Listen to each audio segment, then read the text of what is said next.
মহাভারতের ক্ষেত্রে না পুরোটা প্রিডেস্টাইন্ড ব্যাপারটা খুবই আছে। ডেস্টিনি, তার একটা ফল, কোনো একটা কর্ম আগের জন্মের তার ফল, এই পুরো ব্যাপারটা কিন্তু কন্টিনিউয়াসলি আছে। তখন বলছে হ্যাঁ তাহলে অস্ত্র শিক্ষাই কোন, তো দ্রোণ সমস্ত অস্ত্র শিক্ষা এবং অস্ত্র। দ্রোণের কাছে এই মুহূর্তে ব্রাহ্মণদের এবং ক্ষত্রিয়দের দুরকম গুণী রয়েছে, তো একে হারাতে গেলে তো আমার একটা সেরকম একটা মহান একটা ছেলে দরকার। সঙ্গে সঙ্গে যজ্ঞের মাঝখানে, এবং যজ্ঞ থেকে উৎপত্তি হয় এক বর্ণ মুকুট ভূষিত খর্গ ধনুর্ধারী সগর্জনে, মানে গর্জন করে কুছ করেগা, পাপা খেতে বড় নাম করেগা, এতটুকু তো বোঝা যাচ্ছে দেখুন। কিন্তু তারপর আরেকজনের সেই যজ্ঞবেদী থেকে প্রকাশ হল, তিনি সুদর্শনা, শ্যামবর্ণা, পঞ্চপলাসাক্ষী, চারিদিকে ছড়িয়ে যায়, মানে এক ক্রোশ দূর অব্দি সেই গন্ধ ছড়িয়ে যায়। আকাশবাণী হয় যে সর্বনারীর শ্রেষ্ঠা, আমার নাম হচ্ছে অঙ্গারপর্ণ। অঙ্গারপর্ণ আগ হয়ে তীর চালানো শুরু করলেন, মানে ডেঞ্জারাস তীর। ওর হাতে একটা আগুন জ্বালানো একটা কাঠ ছিল, কাঠের মধ্যে আগুন জ্বালে মশালের মতো যাচ্ছিল। এবার এটাকে ঘুরিয়ে এমন ভাবে ঘুরিয়েছে যাতে তীর ওকে ধরেনি, ঢাল আর ওইটা দিয়ে কন্টিনিউয়াস ব্যাপারটা একটা বেশ কর্তব্যের মতো হচ্ছে।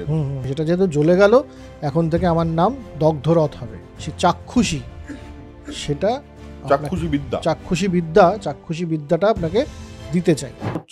পুজো টুজো করছে, বলছে পাত্র হিসেবে খাওয়ান খারাপ না, একে আমি কন্যা দিতে চাই। ভেবে দেখা যেতে পারে নাকি মদন মানে বিদ্ধ হলেন, প্রেম হয়ে গেল, মানে পাগলই হয়ে গেল। কর্মফলটা হচ্ছে আমার মানে মহাভারত থেকে শিক্ষা গ্রহণ করার একমাত্র জিনিস, সবচেয়ে বড়। তো অর্জুন বলে হ্যাঁ সেটা তো বুঝলাম, কিন্তু one question sir, why did you call me তাপপত?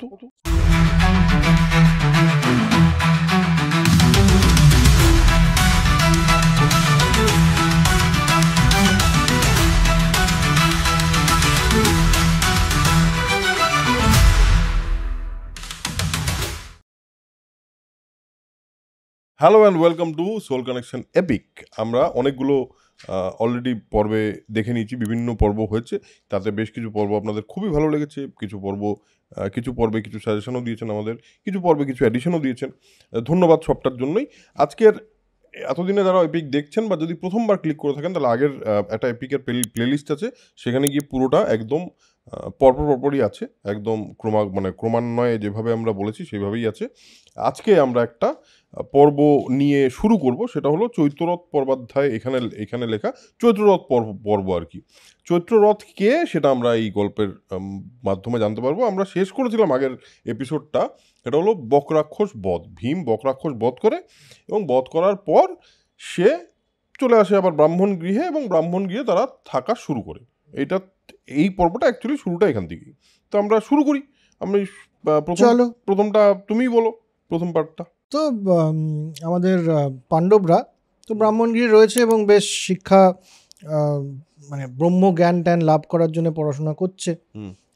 তো এমন সময় সেই গৃহে এক খুবই শিক্ষিত এবং বিভিন্ন দেশ পরিব্রাজন করে এক ব্রাহ্মণের এসে উঠলেন, জ্ঞানী ব্রাহ্মণ আর কি। তো তিনি এসে বললেন, সমস্ত পৃথিবীর বিভিন্ন জায়গায় ঘোরার গল্প করছেন, এবং পাণ্ডবরা কুন্তী সহ অধীর আগ্রহে একেবারে শুনছে সেসব গল্প। সব গল্প শেষে উনি বললেন যে আচ্ছা, আপনারা কি জানেন যে দ্রুপদের রাজ্য পাঞ্চাল, সেখানে দ্রৌপদীর স্বয়ম্বর সভার আয়োজন হচ্ছে। সেখানে স্বয়ম্বর সভা মানে কে, মানে বলছে আরে দ্রুপদ রাজ্য, সেখানে ধৃষ্টদ্যুম্ন, এবং আপনাদের তো জানতে হবে পুরো ব্যাপারটা। তাহলে ধৃষ্টদ্যুম্ন, কৃষ্ণা এবং শিখণ্ডী, এদের জন্মবৃত্তান্ত ইত্যাদির রয়েছে। এই পুরো ব্যাপারটা বুঝলে পরে তাহলে আপনি বুঝবেন যে এই যে স্বয়ম্বর সভাটা হচ্ছে তার কি গুরুত্ব। ঠিক। পাণ্ডবরা বললেন যে হ্যাঁ, তাহলে আমরা একটু শুনি ব্যাপারটা কি। কারণ পাণ্ডবরা এর আগে তো দ্রুপদ রাজকে হারিয়েছেন দ্রোণের কথা অনুযায়ী, এবং দ্রোণ সেই অর্ধেক রাজত্ব পেয়েওছেন, সেটা আমরা বলেছি আরেকটা এপিসোডে। কিন্তু তার আগে কেন এই ঘটনাগুলো, এগুলো তো দ্রোণ ওনাদেরকে বলেন। রাইট। তো এই ব্রাহ্মণ তাদেরকে বললেন সেই যে মানে একেবারে ভরদ্বাজ মুনি, ঘৃতাচি, সেখান থেকে দ্রোণ মানে দ্রোণ কি করে জন্মালেন, দ্রোণের মধ্যে জন্ম আর কি তার, এবং তখন পৃষাতা পৃষাদের সাথে বন্ধুত্ব, ভরদ্বাজ মুনির সেই দ্রুপদের যে রাজ মানে পাঞ্চাল রাজ দ্রুপদের সাথে দ্রোণের বন্ধুত্ব, তারপর পরশুরামের থেকে দ্রোণের সমস্ত অস্ত্র শিক্ষা করা। হ্যাঁ, অস্ত্র শিক্ষা করা মানে দ্রোণ জানে পরশুরামের কাছে যায় এবং গিয়ে ভিক্ষা চায়। পরশুরাম সমস্ত কিছু দিয়ে দিচ্ছিলেন, তো দ্রোণ কিছু চাইতে যান, তো পরশুরাম বলেন আমার কাছে কিছু নেই, সব দিয়ে দিয়েছি, শুধু অস্ত্র শিক্ষাটা আমার কাছে আছে। হ্যাঁ, তখন বল যে হ্যাঁ তাহলে অস্ত্র শিক্ষাই করুন। তো দ্রোণ সমস্ত অস্ত্র শিক্ষা এবং দৈবাস্ত্রগুলো নিয়ে নেন। নিয়ে এসে পাঞ্চালের রাজের সাথে দেখা করতে যান যে তুমি তো বলেছিলে আমরা একত্রে রাজত্ব করব, কি ব্যাপার, বন্ধুত্ব। তো পাঞ্চাল রাজ দ্রুপদ তখন বলেন ওকে, মানে আরেক ছোট করে বলছি আর কি, কারণ যেহেতু গল্পটা বলা আছে, যে হ্যাঁ রাজার সাথে এরকম তোমার কিছুই নেই, ব্রাহ্মণের এমনি বন্ধুত্ব হতে পারে না, রাজার সাথে রাজারই বন্ধুত্ব হয়। তো দ্রোণের ব্যাপারটা খুব ভালো লাগে না এবং তিনি চলে যান, যে প্রতিশোধ স্পৃহাটা তার মধ্যে থেকেই যায়। তো তিনি গিয়ে তো তারপরে ওই ভীষ্মকে বলে কৌরব এবং পাণ্ডবদের গুরু হন, এবং গুরু হয়ে গুরুদক্ষিণা হিসেবে চান যে পাঞ্চাল রাজকে হারাও। পাঞ্চাল রাজ হারেন। দ্রোণ তারপরে তাকে, পাঞ্চাল রাজ যখন বন্দী হয়ে আসেন তখন বলে যে তোমার সাথে তো আমার বন্ধুত্ব করার ইচ্ছে, কিন্তু রাজায় তো বন্ধুত্বটা হয়, তো তোমার সাথে আমার এভাবে বন্ধুত্ব, এখন আমি পাঞ্চাল রাজ আর তুমি তো কিছুই নাও, তো একটা কাজ করো, ভাগীরথীর দক্ষিণ দিকটা তোমাকে দিয়ে দিচ্ছি, ওদিকটাতে তুমি তাও রাজ করো আর আমি উত্তর দিকটা রাখছি। তো পাঞ্চাল রাজও বোঝেন এবং তো এই একটা অ্যারেঞ্জমেন্ট হয়।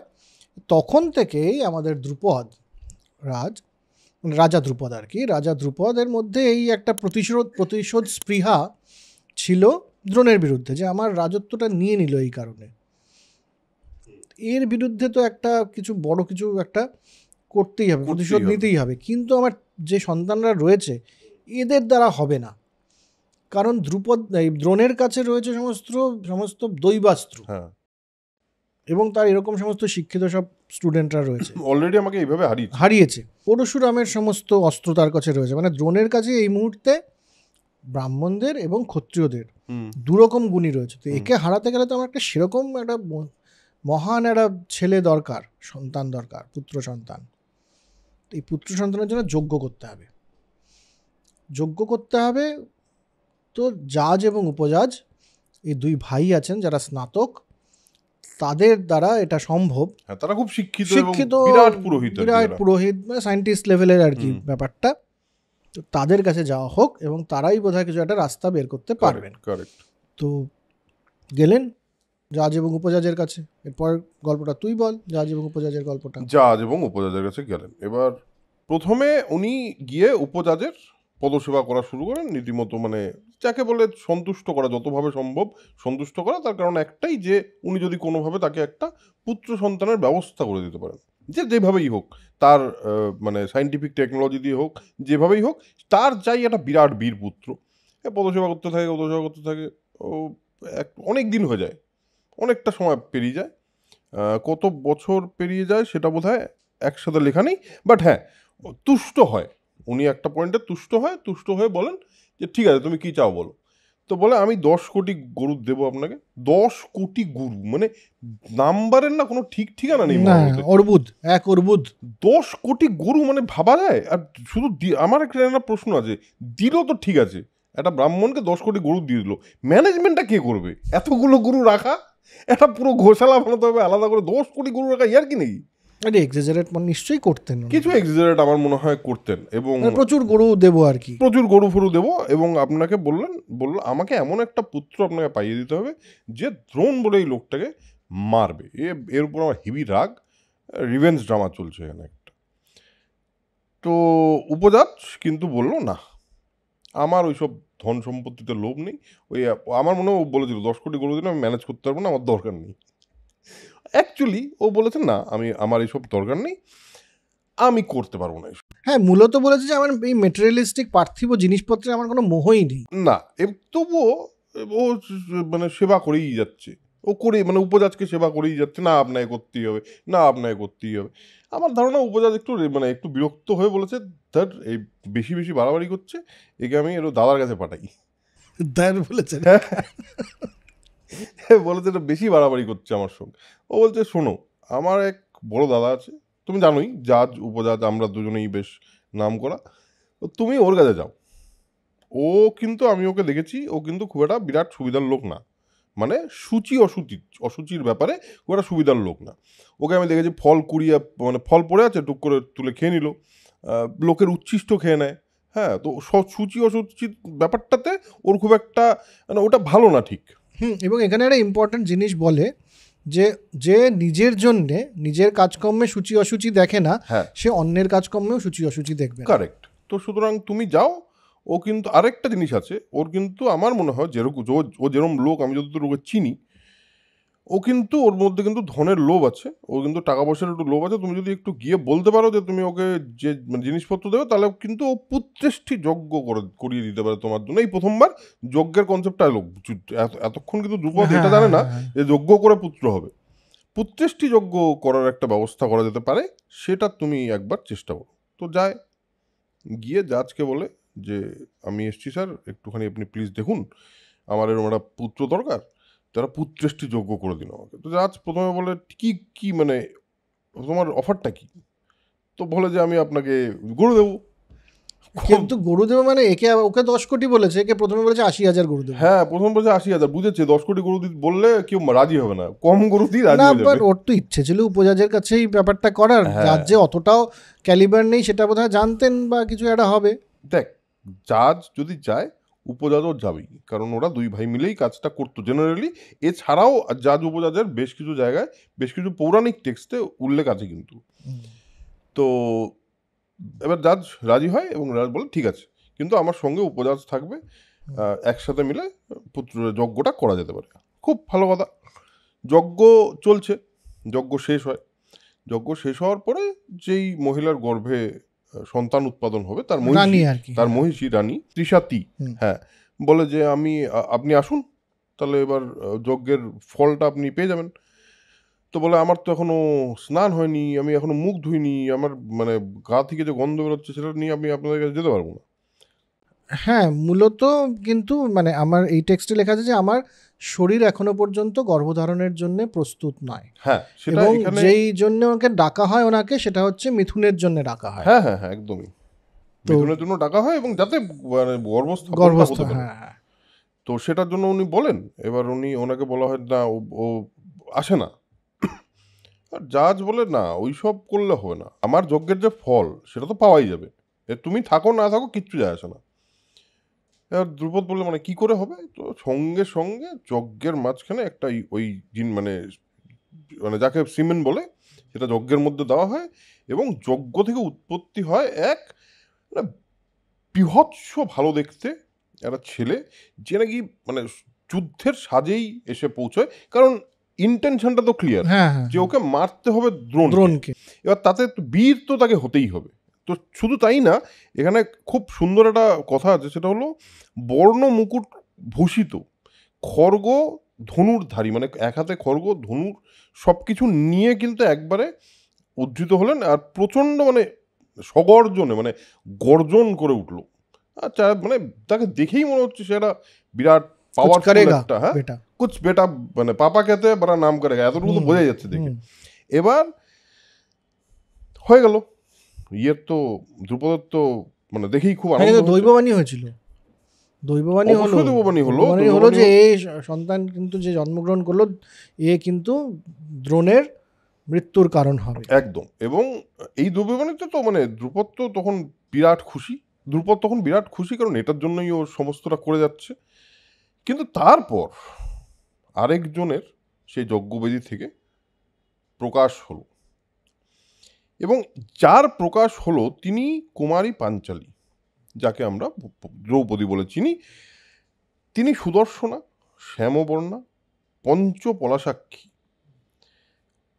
কুঞ্চিত কৃষ্ণকেশী, পীন পয়োধরা, তার নীলোৎপল তুল্য সৌরভ, মানে নীলোৎপল মানে নীলপদ্ম, হ্যাঁ, নীলপদ্মের মতো একটা গন্ধ চারিদিকে ছড়িয়ে যায়, মানে এক ক্রোশ দূর অব্দি সেই গন্ধ ছড়িয়ে যায়। আকাশবাণী হয় যে সর্বনারী শ্রেষ্ঠা, মানে এর চেয়ে শ্রেষ্ঠ নারী আর এই পৃথিবীতে নেই। এর কৃষ্ণা এর নাম, কৃষ্ণা হতে ক্ষত্রিয়গণ এবং কুরুবংশের মহাভয় উপস্থিত হবে। মানে কুরুবংশের যে মানে ক্ষত্রিয়দের ওভারঅল, কারণ যেই যুদ্ধটা হয় সেই যুদ্ধটার অনুঘটক হিসেবে যদি আমরা দেখি তাহলে অনুঘটক কিন্তু দ্রৌপদী নিজে, এবং বেশ কিছু মানে যারা রিসার্চার তাদের বক্তব্য অনুযায়ী অনেকে অনুঘটকটাকে খুব নেগেটিভ লাইটে দেখেছে, অনেকে অনুঘটকটাকে বলেছে যে যেটা হওয়ার ছিল সেটাই হয়েছে, শুধু ক্যাটালিস্ট হিসেবে দ্রৌপদী বা পাঞ্চালী একটা পার্ট প্লে করেছে, কিন্তু যেটা হওয়ার ছিল সেটা তো হবেই। আর এখানে উনি ওর জন্ম হয় এবং প্রচণ্ড সন্তুষ্ট হয় দুজনেই।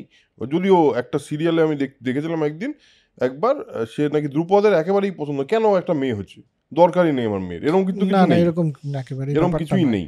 ওই যে আমার এই ক্যামেরার পেছনে যে আছে রনো, ও সিরিয়াল দেখে মহাভারতকে বিচার করে, তো ও জানে যে এই ঘটনাটা ঘটেছিল এরকম, কিন্তু এরকম কোনো উল্লেখ নেই। ধৃষ্টদ্যুম্নের নামের মানেটা ইজ ইম্পর্টেন্ট। ধৃষ্ট মানে প্রগল্ভ, আর দুম্ন মানে দ্যুতি, যশ বীর্য আর ধন যার মধ্যে আছে সে হলো দ্যুতি। এই দুটো মানে সমন্বয় যেহেতু এই পুত্রের মধ্যে আছে, এই রাজপুত্রের মধ্যে, তার জন্য এর নাম ধৃষ্টদ্যুম্ন। আর আকাশবাণী অনুসারে কুমারীর নাম হলো কৃষ্ণা, তার কারণ তার শ্যাম বর্ণ ছিল, তো সেই কারণে বোধহয় তার নাম কৃষ্ণা। এইবার যেটা খুব ইম্পর্টেন্ট একটা ঘটনা ঘটলো সেটা হলো দ্রোণ কিন্তু এই ব্যাপারটা জানতে পারলো, দ্রোণাচার্য আর কি ব্যাপারটা জানতে পারলো এবং বুঝলো যে দৈববাণী যখন হয়ে গেছে যে এ আমার মৃত্যুর কারণ হবে, তাহলে কি করা যায়। অন্যান্য লোকজন হলে, একটু কম শিক্ষিত লোকজন হলে বা কম বুদ্ধিওয়ালা লোকজন হলে কি করতো, বলতো ওকে মারার চেষ্টা করতো, কংস যেরকম করেছিল দৈববাণীর এগেনস্টে গিয়ে। দ্রোণাচার্য তো একজন প্রচুর শিক্ষিত মানুষ, ও শাস্ত্রজ্ঞান সম্পন্ন মানুষ, ও বোঝে দৈববাণীতেও আমি করতে পারবো না, মানে খণ্ডন করতে পারবো না, তাহলে একটা কাজ করি, এর মাঝখানে নিজের একটু ফেমটা বাড়িয়ে নিই, ওর নাম বাড়িয়ে নিই। কি করি, যে আমাকে মারবে তাকেই আমি অস্ত্র শিক্ষা দিচ্ছি, আমি মহান হয়ে যাবো। সিম্পল। এই কারণে দ্রোণ ধৃষ্টদ্যুম্নকে ডাকলো এবং নিজে হাতে অস্ত্র শিক্ষা দেয় যে হ্যাঁ আমি জানি তুমি আমাকে মারবে, বাট আমার নামটা কিন্তু আত্মকীর্তি প্রচার কিন্তু আমার হয়ে গেল।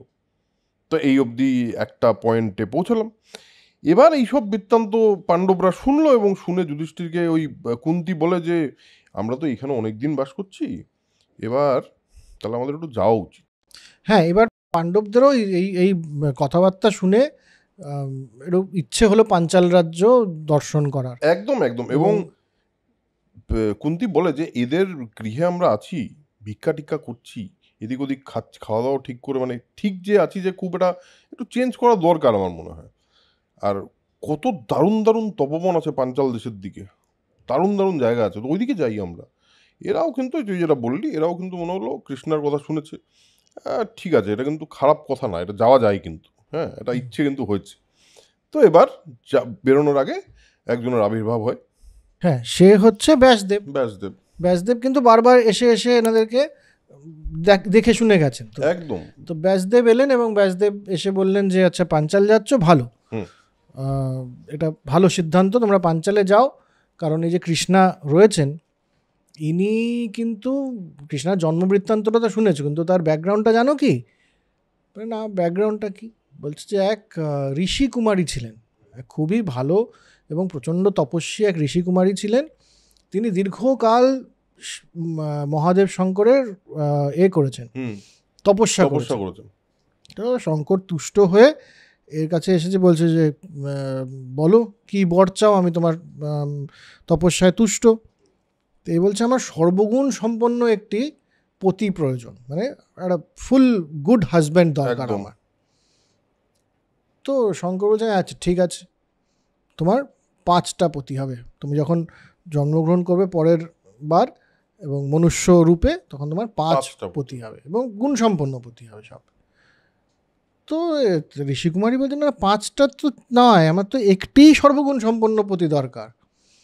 শঙ্কর বলছে না না না, তুমি 5 বার চেয়েছো আমার কাছে, ঘটনার ব্যাপার 5 বার বলেছো পতি প্রদান করুন। হ্যাঁ, 5 বার যেহেতু চেয়েছো, আমি 5 বার তোমাকে বর দিচ্ছি, তোমার 5টা হবে।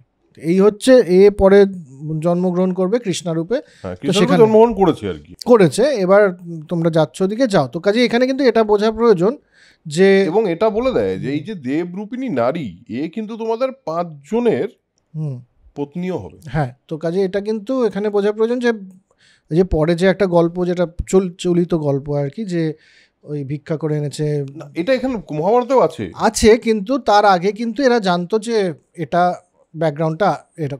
একদমই, তারা জানতো যে আমরা 5 জনের সঙ্গেই বিয়ে হবে দ্রৌপদীর, এটা আগে থেকে জানতো।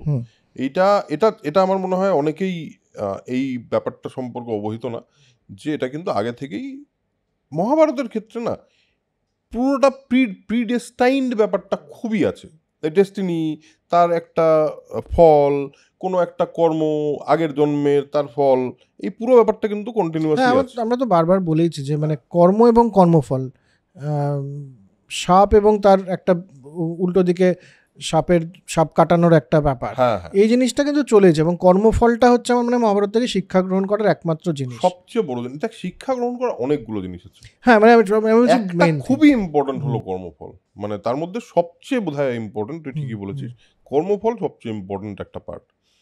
বেশ, এবার তো এরা তো বেরিয়েছে, পরের গল্পটা আমি বলি। হ্যাঁ হ্যাঁ, বল বল। তো এরা বেরিয়েছে, পাঞ্চালের দিকে যাচ্ছে। তো রাত্রিবেলায় সমাশ্রয়নের দিকে জঙ্গল আর কি, এটা গন্ধর্বদের জায়গা। তো কিন্তু সন্ধেবেলায় মশাল টশাল জ্বালিয়ে এনারা এগোচ্ছেন। তো গন্ধর্বরাজ সে সময় গঙ্গায় তার স্ত্রীদের সাথে জলকেলি করছিলেন। তো জলকেলি করতে গিয়ে দেখেন এই 5 জন আসছে, সাথে একটি বয়স্কা মহিলা। তো এই দাঁড়াও, তোমরা এখানে করছোটা কি? তোমরা তো এখানে আসার কথা নয়। তোমরা কি জানো না যে দিনের মানে মানুষরা শুধু দিনের বেলায় ট্রাভেল করবে, আর এই ইয়েটা হচ্ছে রাত্রিবেলাটা, কারণ হচ্ছে যক্ষ, রাক্ষস এবং গন্ধর্বদের জায়গা। এখানে রাত্রিবেলা ট্রাভেল করা যায় না। তোমরা হট করে চলে এলে এখানে, আমার স্ত্রীদের সাথে আমি রয়েছি, তোমাদের তো এখানে আসার কথা নয়। একদমই। আর তুমি জানো আমি কে? আমি হচ্ছে গন্ধর্বরাজ, এই জায়গাটা পুরো আমার। আর আমি কুবেরের বন্ধু, আমার নাম হচ্ছে অঙ্গারপর্ণ। তো এই গঙ্গার তীরে যে জায়গাটা, এটাও অঙ্গারপর্ণ, এই জায়গাটার নামও আমার নামে অঙ্গারপর্ণ। তো এই তো তোমরা এখানে ঠিক করনি। তো অর্জুনই সামনে ছিলেন আর কি, মশালটা। অর্জুন বলছেন, না না, আপনি এটা ভুল করছেন। হিমালয়, গঙ্গা, পর্বত, এগুলো কি কারো নিজের হতে পারে? এগুলো তো কারো নিজের নয়, না, একদমই না।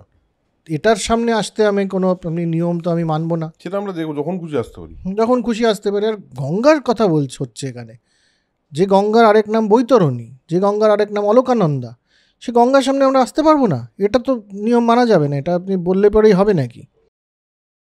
তো অঙ্গারপর্ণ হয়ে গেলেন, রাগ হয়ে তীর চালানো শুরু করলেন। সে তীর আবার বিষ, মহাবিষ, সেসব মানে ডেঞ্জারাস তীর। হ্যাঁ, তো তখন অর্জুন বলছে, দেখুন আমরা কিন্তু, আপনি তো বুঝতে পারছেন আমরা কি, আপনি গন্ধর্বরাজ যখন, আমাদের উপর এইভাবে আক্রমণ করবেন না, কারণ আমরা কিন্তু আপনার উপরে আবার অস্ত্র চালনা করতে পারি। শুনছে না। তখন অর্জুন বললেন, দেখুন আপনি গন্ধর্বরাজ, আপনি তো মানুষ নন, কাজেই আপনার উপরে আমি আগ্নেয়াস্ত্র প্রয়োগ করব। তার আগে শুধু তীরগুলোকে আটকে ছিল কি ওরে?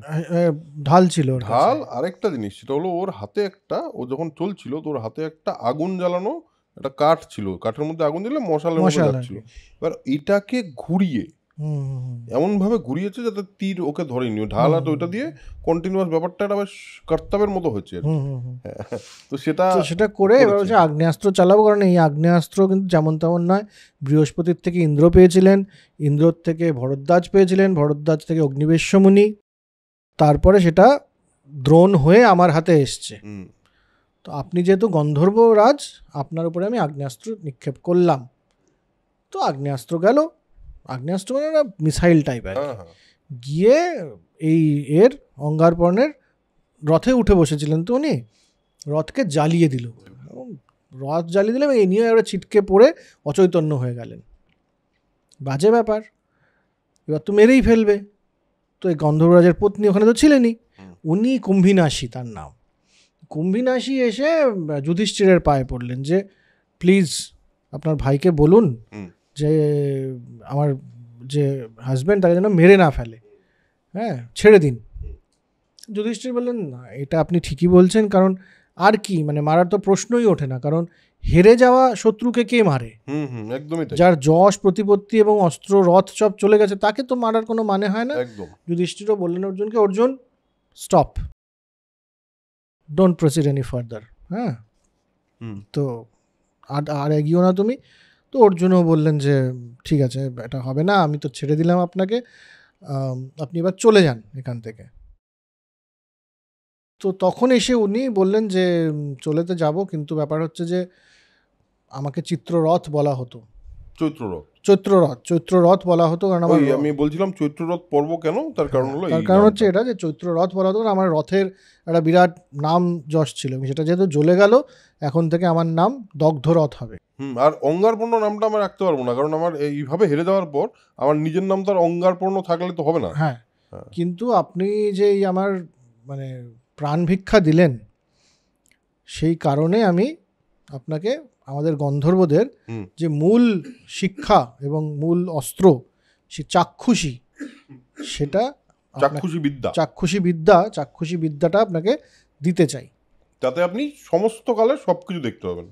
চাক্ষুষী বিদ্যাটা হচ্ছে বেসিক্যালি একটা অল পারভেসিভ আই আর কি। হ্যাঁ, সমস্তটা চাক্ষুষ করতে পারবে তুমি, অল সিইং আই, যেটা অন্যান্য ফিলোসফিতে বিভিন্ন মানে পৌরাণিক ফিলোসফি আর কি, মানে আমি বলছি বিদেশের স্পিরিচুয়াল ফিলোসফিতেও অল সিইং আই এর একটা উল্লেখ আছে। হ্যাঁ, যে গন্ধর্বদের এটাই গুণ যে এরা সমস্তটা দেখতে পারে। হ্যাঁ, 360 ডিগ্রি একটা ভিউ দিতে পারে। এই চাক্ষুষীটা আমি আপনাকে দিতে চাই।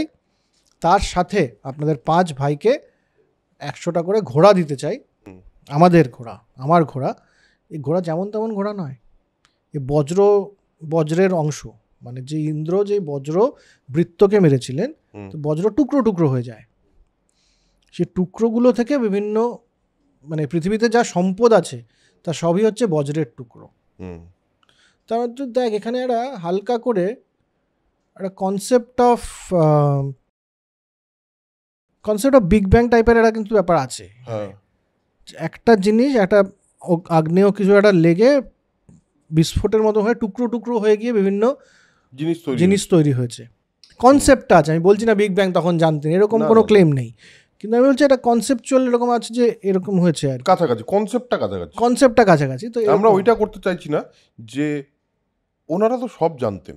না, গণেশের সময় প্লাস্টিক সার্জারি ছিল বলছি। হ্যাঁ, এইটা এই পার্সপেক্টিভটা বা এই আইডিয়াটা বা এই প্রমোশনটা আই রিয়েলি ডোন্ট লাইক। না, একেবারেই না, কিন্তু আমি বলছি যে মানে কতটা শিক্ষিত ছিলেন সেই সময় মানুষ, যে এই কনসেপ্টটা ভাবার মতন জায়গা তারা ছিল। কারেক্ট, একদমই তাই। হ্যাঁ, কারণ এটা চট করে তো এই মিথোলজি কেন মহাভারত লিখেছে, হঠাৎ করে বসে বসে সবাই লিখে ফেলেছে চলো আজকে একটা গল্প লিখি, তা তো নয়। অনেক দর্শন, অনেক শিক্ষা, সমস্ত কিছু একত্রিত করে মহাভারত লেখা হয়েছে। তো সেখানে যেই কনসেপ্টগুলো আছে সেগুলো একটু বোঝা একটু মনে হয় আমাদের দরকার, এবং আমার মনে হয় একটুখানি র্যাশনাল লেন্স দিয়ে দেখাও দরকার। র্যাশনাল অবশ্যই, কিন্তু পুরোটা কল্পবিজ্ঞান হলেও সেটার একটা ভাবনা আছে যে আচ্ছা একটা জিনিস যেটা সেলেস্টিয়াল বডি, সেটা কোথাও একটা গিয়ে বার্স্ট হয়ে অনেকগুলো একদম এবং সেগুলো সমস্ত ইম্পর্টেন্ট মেটেরিয়াল তৈরি হয়েছে, এরকম একটা কনসেপ্ট আছে। তো যাই হোক, বজ্র, কারণ ব্রাহ্মণের হাত হোক, ক্ষত্রিয়ের রথ হোক, বৈশ্যদের সম্পদ হোক, কিংবা শূদ্রদের সেবা হোক, সবই এই বজ্রের পার্ট। এবং এই 100টা ঘোড়া যে দিচ্ছি সবাইকে 100টা করে, এরাও এই বজ্রের অংশ। এবং এদের একটা প্লাস পয়েন্ট আছে, এরা কিন্তু সবসময় তোমার সময় থাকবে না, তোমার যখনই মনে হবে তখনই আবির্ভূত হয়ে যাবে। এদের সাংঘাতিক স্পিড ইত্যাদি। অর্জুন বললেন না, নিতে পারবো না আপনার থেকে, আমি কি প্রাণ ভিক্ষা দিয়েছি বলে তার বদলে আপনি চাক্ষুষী বিদ্যা আর এসব দিতে চাইছেন? যদি তাই হয় তাহলে কিন্তু আমি এটা গ্রহণ করতে পারলাম না। তো উনি বললেন না, পুরোপুরি ব্যাপারটা তা নয়, আসলে এই চাক্ষুষী বিদ্যাটা যে দিচ্ছি এবং এই বজ্র দিচ্ছি তার বদলে আমারও একটা জিনিস চাই, মানে একটা এক্সচেঞ্জ অফার দিচ্ছি, সেটা হচ্ছে আগ্নেয়াস্ত্রটা আমাকে দিন। এবার এখানে এই একটুখানি মানে বিবেক দেব রায়ের বইতে যেটা রয়েছে যে অস্ত্র দিয়ে দেওয়া মানে সেই সময় কিন্তু অস্ত্র শিক্ষাটা দেয়া, মানে টেকনোলজিক্যাল নো হাউ, এটা দেওয়াকেই অস্ত্র দেয়া বলতো সম্ভবত। হ্যাঁ, তো আমাকে ওটা দিন, তার বদলে, কারণ অস্ত্র যদি একটা হয়, আগ্নেয়াস্ত্র যদি ওর কাছে একটা থেকে থাকে, ওটা তো চালিয়ে দিয়েছে, তাহলে আগ্নেয়াস্ত্রটা দেবে কেমন করে ওকে? না না, অ্যাকচুয়ালি তাই কনসেপ্টটা। কারণ ব্রহ্মাস্ত্রের ক্ষেত্রেও দেখা যায় ব্রহ্মাস্ত্র যে বিদ্যাটা, সেই বিদ্যাটা বিভিন্ন মানুষ বিভিন্ন সময়ে বিভিন্ন তার শিষ্যদেরকে শিখিয়েছেন।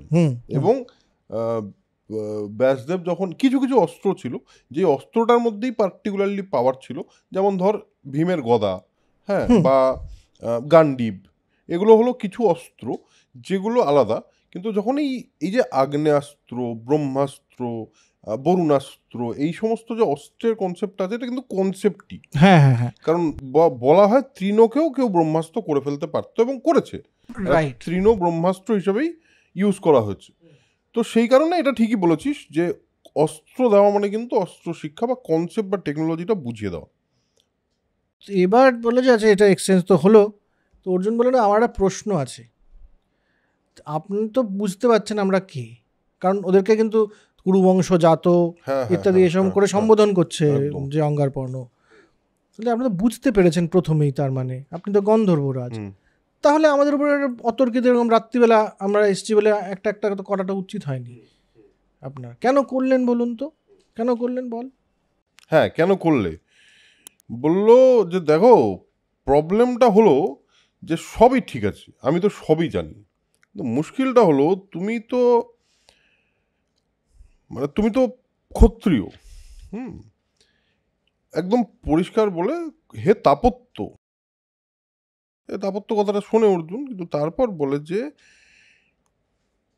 যখন তুমি চলছো তোমার সঙ্গে কোনো ব্রাহ্মণ নেই, এবং তুমি তার সামনে ব্রাহ্মণকে রেখে এগোচ্ছ না, এটা কিন্তু করলে হবে না। একজন রাজা সে কিন্তু জয় করতে পারে না যদি তার কাছে একজন প্রপার মেন্টার বা এমন একজন মানে শিক্ষিত অ্যাডভাইজার থাকে, ততক্ষণ সে কিছুই করতে পারবে না। এবার এই কারণেই কিন্তু আমি তোমাকে অ্যাটাক করি যে না, তুমি এটা ঠিক করছো না, তুমি যদি ব্রাহ্মণ নিয়ে চলতে তাহলে কিন্তু আমি তোমাকে অ্যাটাক করতাম না।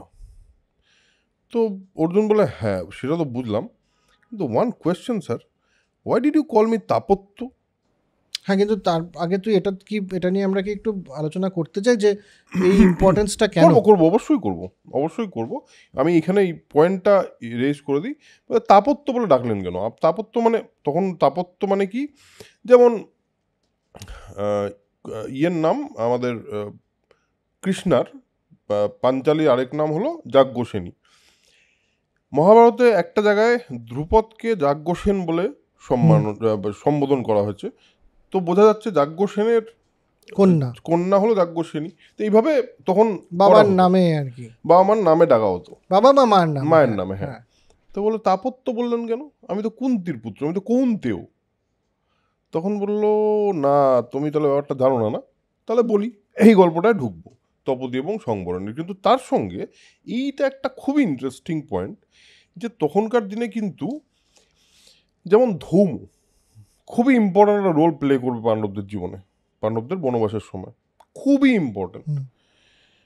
ব্যাসদেব, এই দুজন তো স্পেসিফিক্যালি কন্টিনিউয়াসলি দেখ পুরো জায়গাটা জুড়ে তাদেরকে কিন্তু গাইড করে যাচ্ছে, তোমরা এই পথে চলো, তোমরা ওই পথে চলো, তোমরা এইভাবে ভাবো। শুধু তাই না, আরও একটা পয়েন্টে শ্রীকৃষ্ণ মেন্টার, এই মেন্টারশিপটা কিন্তু সেই সময় একটা বিরাট ইম্পর্ট্যান্ট ব্যাপার ছিল। এবং মানে প্রচুর জায়গায় আমরা দেখব যে ঋষিদেরকে বা মুনিদেরকে রাজারা আসলেই তাদেরকে সেবা করত, যে যতদিন খুশি থেকে যেতে পারত। তার কারণটা কি? তার কারণটা হলো তাদের জ্ঞান তো আছেই, কিন্তু তার সঙ্গে তারা যে অ্যাডভাইসগুলো দিতেন সেগুলো কিন্তু তাদের জীবনের প্রচুর কাজে লেগে যেত, যে জ্ঞানটা তাদের থেকে পাওয়া যেত, যে অ্যাডভাইসটা তাদের থেকে পাওয়া যেত। দেখ, আমার মনে হয় এটাকে দুভাবে দেখা যায়। একটা একেবারেই সুপারফিশিয়াল বা সারফেস লেভেলে দেখা যায়, যে ধর্মের সাথে, মানে ব্রাহ্মণরা কি করছে, পুজো আর্চা এবং ধর্ম পালন, তো ধর্মের সাথে রাষ্ট্রের একটা ওতপ্রোত সম্পর্ক থাকতে হবে, এটাকে প্রমোট করার চেষ্টা করা হচ্ছে মহাভারতে। এভাবে কিন্তু ভাবা যেতে পারে, ভাবা যেতে পারে যে না, যেই রাজা হবে তাকে কিন্তু ধর্মকে সাথে নিয়ে চলতে হবে। একদম একদম, এটা একটা সারফেস লেভেলে ভাবা নিশ্চয়ই যেতে পারে, হয়তো সেটা ইন্টেনশন ছিল, আমরা জানি না একদম। কিন্তু আরেকটু ডিপে যদি আমরা যাই, তাহলে এটাকে এভাবেও ভাবা যেতে পারে, আমরা তো বেসিক্যালি কী হচ্ছে থেকে শিক্ষা কি নিতে পারি। তাহলে পরে তো এটাও ঠিক যে ব্রাহ্মণকে যদি আমি ধর্ম থেকে বের করে দিই, ব্রাহ্মণ কি, যে জ্ঞানী, যে সমস্ত জ্ঞান যার রয়েছে বিভিন্ন বিষয়, অর্থনীতি হোক, বিজ্ঞান হোক, রাষ্ট্রচালনা হোক, পলিটিক্যাল সায়েন্স হোক, সমস্ত বিষয়ে যার জ্ঞান রয়েছে।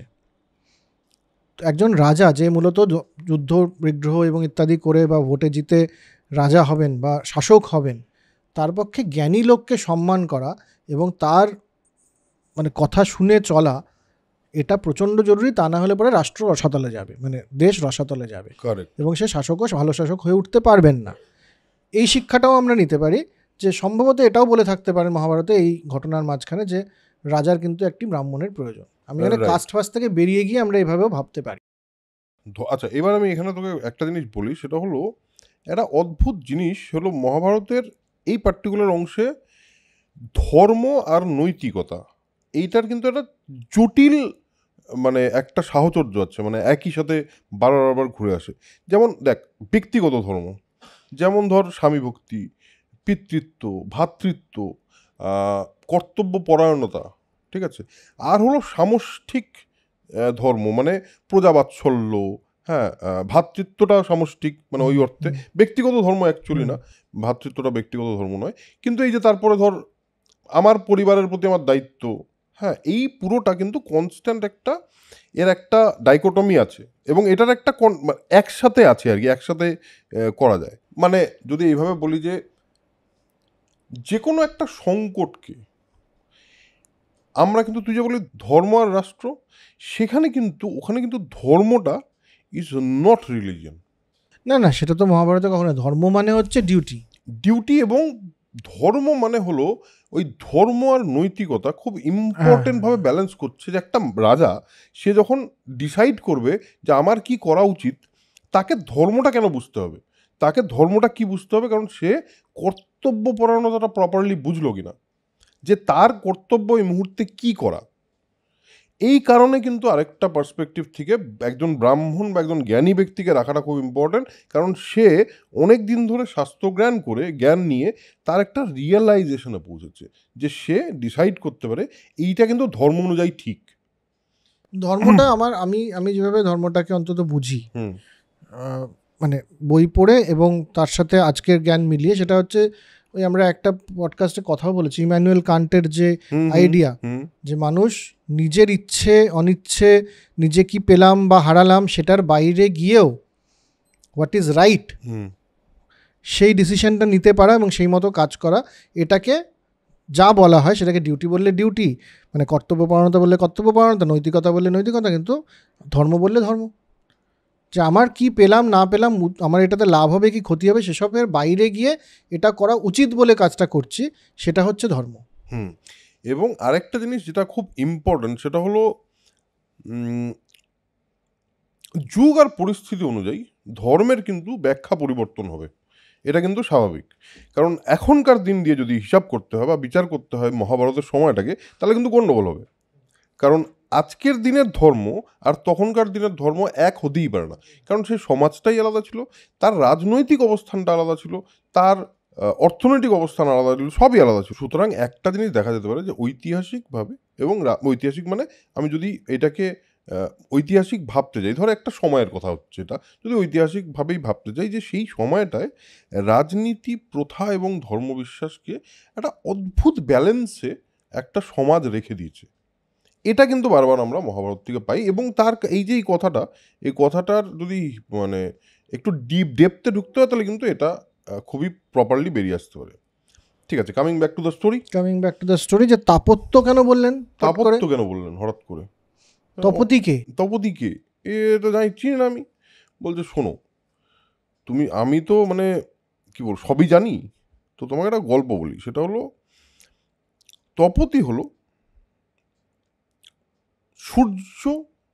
সূর্যদেব, তার কন্যা, এবং শুধু মানে কন্যা না, ইনি সাবিত্রীর কনিষ্ঠা, মানে সাবিত্রীর ছোট বোন, এবং রূপে গুণে মানে অনবদ্য একজন নারী, এবং তিনি অসাধারণ ছিলেন। সূর্যদেব মানে কি বলবো, অনেক পাত্রদাত্র খুঁজেছেন, অ্যাড ফেরত দিয়েছেন, কোনোভাবেই কোনো পাত্র পাওয়া যায়নি, সুযোগ্য পাত্র আর কি। যোগ্য পাত্র চিন্তায় ছিলেন যে মানে এত ভালো একটা মেয়ে তৈরি হয়েছে, হ্যাঁ, একে আমি পাত্রস্থ করবো কি করে, এর যোগ্য পাত্রই তো নেই। তো পাত্রটা পাবো কোথা থেকে আমি? তো সেই সময় কুরুবংশীয় একজন রাজা, ঋক্ষপুত্র সংবরণ, এবার সে সূর্যের আরাধনা করত। সকালবেলা উঠেছে, সে সূর্য প্রণাম করছে। তিনি ধার্মিক, রূপবান, বিখ্যাত, বিখ্যাত বংশ তো বিখ্যাতই, এবং তিনি মানে সূর্য তাকে কিন্তু একটা পয়েন্ট আসলো, যে পয়েন্টে তাকে সূর্য বলল ঠিক আছে, এ কিন্তু পাত্র হিসেবে খারাপ না। আমাকে মানে সূর্যের সঙ্গে তখন ও দেখছে আমাকে টিয়ে করছে, পুজো টুজো করছে, বলছে পাত্র হিসেবে খারাপ না, একে আমি কন্যা দিতে চাই। ভেবে দেখা যেতে পারে, একটা মানে ভাবা যেতে পারে। তো একদিন সংবরণ নিজের মৃগয়া করতে যায়, তখন যেরকম ভাবে মৃগয়া করতে যেত, সে যেতে যেতে একদিন ঘোড়াটা হঠাৎ করে সে ওই খুদ পিপাসা বলে যে খাওয়ার যে যা ছিল সেটা পায়নি, এবং সে মরে গেছে। ঘোড়া মরে গেছে, তো কি করবে, আরও একা একা হেঁটে হেঁটে বেড়াচ্ছে। হঠাৎ করে বিচরণ করতে করতে অপূর্ব সুন্দর মহিলা, এবং এখানে তো দেখাই যায় বেশিরভাগ রাজা হাঁটতে হাঁটতেই মহিলাদের দেখতে পায়। হ্যাঁ, হাঁটতে হাঁটতে না হলে গঙ্গার পাড় দিয়ে যেতে যেতে এইসব দেখতেই পায় এই পুরো ইয়েটা জুড়ে। তো সে দেখলেন, আর যথারীতি যেটা হওয়ার ছিল যেটাই হয়, তিনি একেবারে কাম দগ্ধ হয়ে গেলেন এনাকে মদন মানে বিদ্ধ হলেন, প্রেম হয়ে গেল, মানে পাগল হয়ে গেল। আচ্ছা, যে কামদগ্ধ হয়ে গেলেন না প্রেমবিদ্ধ হলেন, এটা কিন্তু একটা point to be noted milord, কারণ এটা কিন্তু আজকাল আবার চর্চায় চলে এসছে যে শেক্সপিয়ারের আগে সারা পৃথিবীর কোনো সাহিত্যে প্রেম ব্যাপারটা কিন্তু সেভাবে আসেনি। জানি তো, আমরা আগের দিনে এইটা নিয়ে কথা বলেছি না? হ্যাঁ, মানে শ্রীচৈতন্যদেব বা সুফিদের ইশক আর এই প্রেম কিন্তু এক প্রেম একদমই নয়। মানুষের প্রতি মানুষের শুধু প্রেম, যেটার মধ্যে কোনো কাম থাকবে না, নিষ্কাম প্রেম হবে, প্লেটোনিক লাভ। এই ব্যাপারটা কিন্তু অনেক পরের ব্যাপার। হ্যাঁ, কারণ এখানে বেশিরভাগ জায়গায় মহাভারতে কোথাও আমরা প্রেমের জায়গা কিন্তু দেখতে পাই না। আমরা দেখতে পাই সবাই কামাবিদ্ধ হয়ে যাচ্ছে, কামদগ্ধ হয়ে যাচ্ছে, মদন বানে জর্জরিত হয়ে যাচ্ছে। মানে ওই ভালোবাসা আসলে পিটুইটারির খেলা, আমরা বোকারা বলি প্রেম। হ্যাঁ, ওই রকম ব্যাপারটা, মানে এ তো তাই সাজেস্ট করে অ্যাকচুয়ালি। তো এই মুগ্ধ হয়ে পরিচয় জিজ্ঞেস করতে যাবে, আর মেয়েটা দেখছে, মানে এই মেয়েটা অবশ্যই ইনি তপতি দেখলেন যে এটা না বেশি বাড়াবাড়ি করছে লোকটা, কথা বলে উঠতে পারছে। হ্যাঁ, মানে মোহাবিষ্ট যাকে বলে, কথা বলে উঠতে পারছে না। ও কিছু বলার আগে ও যে না এইসব লোকের সঙ্গে কিছু কথা বলা যাবে না, আমি যাই বলে ও মেঘের মধ্যে অন্তরীণ হয়ে গেছে। আর বেটা আমাদের সংবরণ নিজেকে সংবরণ করতে পারেনি কিছুতেই, এবার হয়ে গেছে ও অচৈতন্য হয়ে গেছে।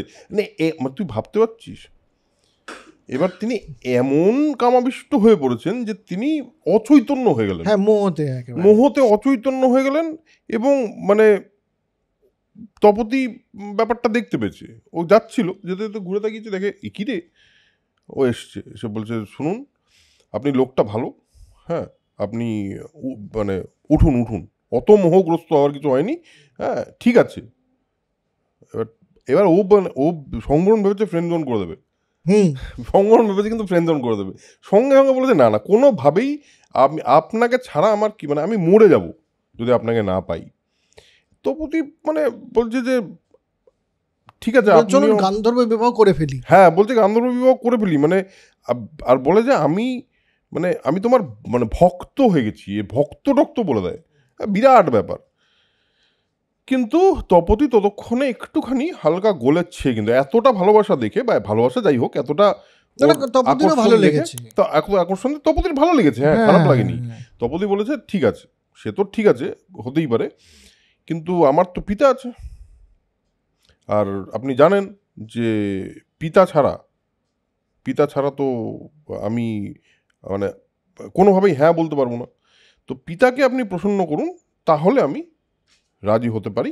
পিতা যদি প্রীত হয় তাহলে আমি করতে পারি। তো বলে যে ওনাকে প্রীত করে তুমি আমাকে বিয়ে করে নিতে পারো, বলে চলে গেল। আবার অচৈতন্য হয়ে পড়েছে, বেটা পারছেই না। তো তখন তার মন্ত্রী এসছে, হ্যাঁ মন্ত্রী এসে ভেবেছে এ বোধহয় ক্ষুধায় তৃষ্ণায় পড়ে আছে, এবং বয়স্ক মন্ত্রী। হ্যাঁ, তো বয়স্ক মন্ত্রীকে মানে পিতার মতো প্রায়, সে ওকে জাগিয়ে তুলেছে, আরে উঠুন রাজন, এভাবে পড়ে থাকলে হবে না, চলুন, আপনার তো রাজ্যত্ব করতে হবে, শাসন করতে হবে। বলছেন যে না, সম্বরণ বলছে না, ব্যাপারটা তা নয়, বাকি লোককে আপনি পাঠিয়ে দিন, আপনি আমার সাথে থাকুন, কেসটা অন্য একটা ব্যাপার হচ্ছে, বলছি আপনাকে আসুন। তো তখন বললেন, বলে এবার কি করা যায়, বলে আমি এবার তাহলে, এটা হচ্ছে সূর্যপুত্রী যদি হয় তাহলে আমাকে সূর্যের কাছে প্রার্থনা করতে হবে। তো 12 দিন 12 রাত সে তপস্যা করে সূর্যের, এবং ভাবে যে বশিষ্ঠ এলে পরে একটা কাজের কাজ হতো। বশিষ্ঠ তো এদের মানে পরিবারের একজন, মানে সে অর্থে অ্যাডভাইজার। তো বশিষ্ঠ মুনি এলেন, বশিষ্ঠ মুনি এসে ব্যাপারটা শুনে বললেন তাহলে আমি যাই, আমি গিয়ে সূর্যের সাথে কথা বলি। তো বশিষ্ঠ মুনি গেলেন সূর্যের কাছে, বললেন যে ব্যাপারটা হচ্ছে এই হয়েছে কেস। তখনকার দিনে ঘটক ডাকবে, সে বশিষ্ঠ লেভেলে ঘটক ডেকেছে, ভাব তুই। আরে সূর্য কার কাছে যাচ্ছে বুঝতে হবে না, তো গেছে ওখানে। তো বশিষ্ঠকেও আদর আপ্যায়ন করে সূর্যদেব, আরে আসুন আপনি এসছেন, কি ব্যাপার? বলছে এই সম্বরণ রাজা, সে তো আপনার মেয়েকে খুব পছন্দ, আমি যতদূর শুনেছি মেয়েরও তাকে পছন্দ, তাহলে চলুন ব্যাপারটা, মিয়া বিবি রাজি, তো কে আগে কাজ, চলুন করি, মানে ব্যাপারটা কেন। সূর্য বলে সম্বরণকে তো আমার অনেকদিন ধরেই নজরে ছিল ছেলেটা। হ্যাঁ, সে যখন ব্যাপারটা এরকম আছে, এখানে একটা ইন্টারেস্টিং কিন্তু, যে প্রথমে তুই বললি সূর্যের পছন্দ হয়েছে সম্বরণকে, কিন্তু সে ওয়েট করছিল যে আমার মেয়ের যতক্ষণ পছন্দ না হবে ততক্ষণ এটা হবে না। এটা তো সব সময় দেখা গেছে যে মেয়েদের পছন্দকে পুরোটা জুড়ে প্রচন্ড গুরুত্ব দেওয়া হয়েছে। তো বলছে যে হ্যাঁ তাহলে যান। তো এবার বশিষ্ঠ নিয়ে এলেন তপতিকে, এবং দুজনের বিবাহ হলো, সম্বরণ এবং তপতির। 12 বছরের জন্য তারা হানিমুনে চলে গেলেন। হ্যাঁ, 12 বছর ধরে হানিমুন করছে বাবা। ওই যে মন্ত্রীকে বলেন আপনি তো আমার বাবার মতো, আপনি গিয়ে দেশটাকে চালান, আমি বরং একটু ঘুরে আসি। হ্যাঁ, 12 বছর ধরে হানিমুন করছেন, এই 12 বছরে হয়ে গেল, চলে গেছে। হ্যাঁ, 12 বছরে রাজত্বে মরক টরক লেগে গেল। 12 বছর বৃষ্টি হয়নি, ইন্দ্র একটুকু বৃষ্টি দেয়নি, এবং 12 বছরে মরক টরক, যা দুর্ভিক্ষ, মরক, মানে যা তা অবস্থা আর কি রাজ্যের। তো এবার তারপর হ্যাঁ, তো তখন বশিষ্ঠ আবার গেলেন এর কাছে গিয়ে বলুন রাজত্বে ফিরুন, অনেক হয়েছে, এবার রাজত্বে ফিরতে হবে, কারণ রাজাকে তার শাসনের জায়গায় থাকতে হয়, তা না হলে কিন্তু রাজত্বে অমঙ্গল হয়। একদম। এখানে একটা খুব ইন্টারেস্টিং লেসন পাওয়া যায়, সেটা হলো কর্তব্যপরায়ণতারই বেসিক্যালি লেসনটা, যে রাজা মানে ব্যক্তিগত সুখে মগ্ন হয়ে রাজত্বকে উপেক্ষা করতে পারে না এইভাবে। আমরা যদি ঐতিহাসিকভাবেও দেখি, মানে আমি মহাভারতের কথা বলছি না, আমি যদি ঐতিহাসিকভাবেও দেখি, যখন দেখেছি রাজার মন নেই রাজত্বে, তখন কিন্তু রাজত্ব রসাতলে গেছে। এইটা কিন্তু খুবই একটা ইম্পর্টেন্ট জিনিস, এবং সেখানে মানে রাজধর্ম মানে আমার প্রধান যে প্রায়োরিটি, সেটা আমার প্রজা হতে হবে, এবং আমার রাজত্ব আমার প্রায়োরিটি হতে হবে। এটা যদি না হয় তাহলে কিন্তু, এবং সেটার খুব, ইন্দ্র এখানে বলেছেন, ইন্দ্র বন্ধ করে দিয়েছে, বৃষ্টি বন্ধ করে দিয়েছিল ইন্দ্র নিজের ক্ষমতা বলে। কিন্তু যদি শিক্ষার জায়গা থেকে বা নৈতিকতার জায়গা থেকে যদি বলি, তাহলে কিন্তু দিস ইজ দ্য পয়েন্ট, যে রাজার কর্তব্য থেকে সরে গেলে হবে না। এবং সেখানেও দেখ, বশিষ্ঠ এসে বলল যে তুমি কিন্তু ধর্মটা ভুলে যাচ্ছ, তোমার কিন্তু এটা ধর্ম, হ্যাঁ, এইসব করতে পারো না তুমি, 12 বছর ধরে হানিমুন করছো, ইয়ার কি হচ্ছে? দুই কানের তলায় বাজিয়েছে বোধ হয়, চল গিয়ে রাজত্ব করবি। অ্যাকচুয়ালি তো তাই করা উচিত, মানে যে রাজা, আর তার মধ্যে কি সেই সময়কার খুব ইম্পর্টেন্ট, অরুণাভ, ভারতের রাজা, মহাভারতের চরিত্র তার কানের তলায় বাজিয়েছে বলছিস, মানে লোকজন কিরম ট্রোল করবে বুঝতে পারছিস? শোন, আমি এটাকে গল্প হিসেবে দেখি, শিক্ষণীয় গল্প, আপনাদের সবাইকে বলছি, শিক্ষণীয় গল্প, প্রচণ্ডই শিক্ষণীয় গল্প, এবং আমাদের রিয়েলাইজেশনের জন্য মহাভারত এমন একটা টেক্সট যেটা পড়া খুবই জরুরি বলে আমার মনে হয়। কিন্তু তাই বলে আমি এটাকে কখনোই ঐশ্বরিকভাবে দেখব না, কারণ আমি আমার নিজের ঈশ্বর বিশ্বাসটা কিন্তু এরকম নয় যে আমার কাছে কৃষ্ণ মানে সে শ্রীকৃষ্ণ বা ঈশ্বর। এটাতে আপনাদের অসুবিধা হতে পারে, এটাতে আপনাদের প্রবলেম হতে পারে, বাট এটাতে আমার স্ট্যান্ড পয়েন্ট কিন্তু নড়বে না। আমি কিন্তু এইভাবেই দেখব, সেখানে বশিষ্ঠ একটা রাজাকে গিয়ে কানের তলায় বাজাতে পারে। That's the point.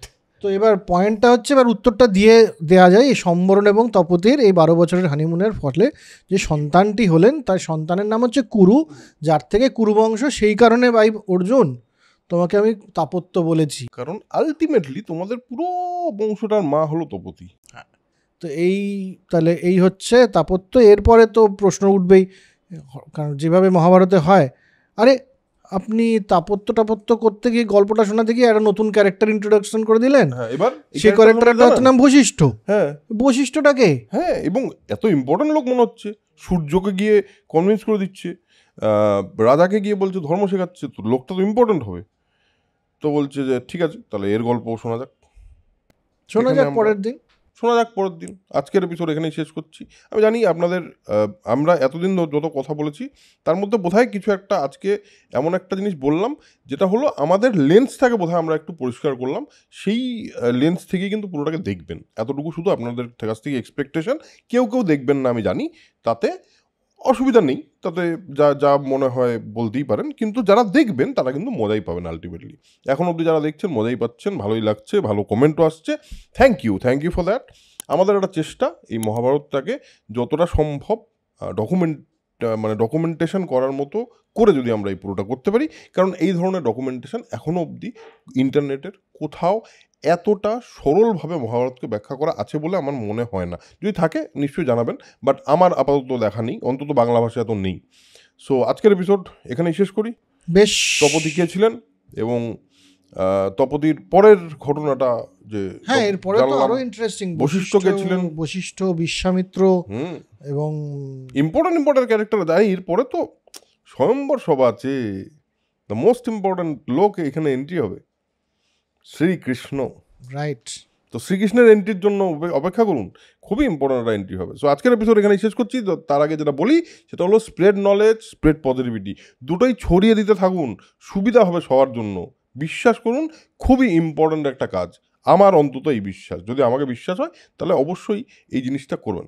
আজকের এপিসোড এখানেই শেষ করছি, দেখা হচ্ছে পরের এপিসোডে। টাটা।